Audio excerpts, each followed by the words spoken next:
crush more deals, then stop selling gain and start selling loss.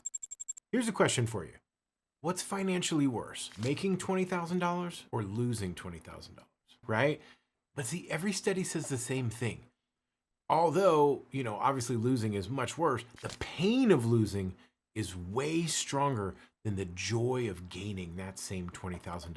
Yet most salespeople do the opposite. They pitch gaining $20,000 as ROI, efficiency gains, best case scenarios. Meanwhile, the buyer's brain is screaming one thing: danger, possible loss. See, that's loss aversion. And if you ignore it, it's quietly murdering your close rate. See, picture this. You finally win something you've wanted forever. And the moment you start enjoying it, it gets ripped away.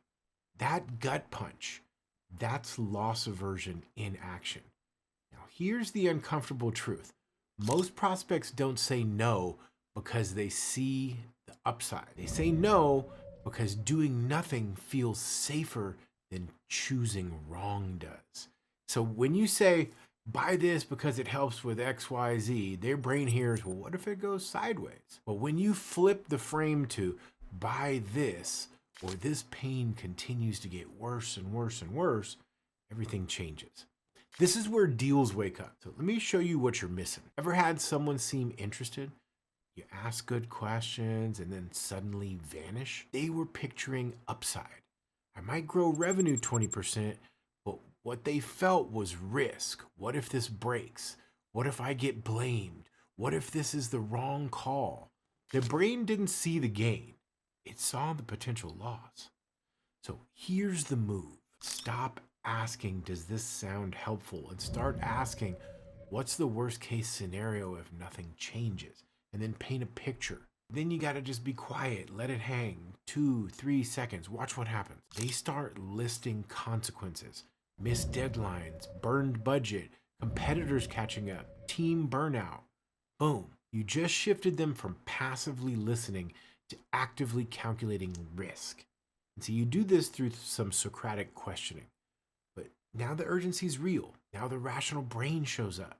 Because inertia is the real enemy. You're not fighting the competitor. You're fighting the comfort of the status quo. You come in swinging like, benefits around like an action hero, lightsaber blazing, but lurking in the shadows is the real villain. It's inertia. It whispers, if I do nothing, at least I'm not going to screw anything up. That's why feature battles lose. Inertia beats better every time. And here's the twist. In sports, when a team is winning, they protect the lead. In sales, playing it safe usually means losing the game. So let's weaponize loss aversion. First, you make the bad outcomes unavoidable. If nothing changes, what breaks first? Do customers leave? Does the team stay reactive instead of growing? Second, you need to make the loss tangible. Every day your team wastes 2 hours on manual work.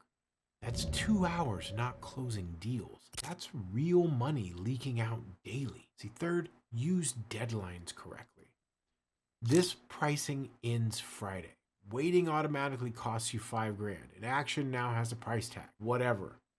Notice what changed. We stopped selling upside and started preventing damage. Here's a real example.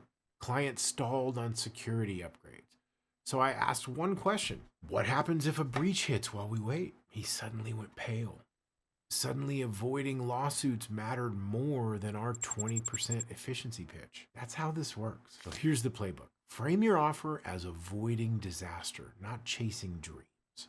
Use vivid words, storytelling. Lose, fall behind, miss out. Set up the contrast. This is happening today. If nothing changes, this keeps happening, often faster and faster. Tell the story, the deal they ignored, the warning signs, the fallout. Drama creates memory. Think about the Matrix. Morpheus didn't sell Neo on cool powers. He sold him on the horror of staying asleep forever. That's sales, or every horror movie kind of ever. The danger is known. Doing nothing is the real death sentence. The tension moves the story, and it moves deals forward. People will sprint faster to avoid losing their kingdom than to gain a few extra coins. Point out the dragons they're pretending not to see, lost customers, wasted hours, rising costs. Make them fear the fall more than fantasize about flying. Do that, and they won't need convincing. They're going to convince themselves. Slay the fear, and you'll slay the sale.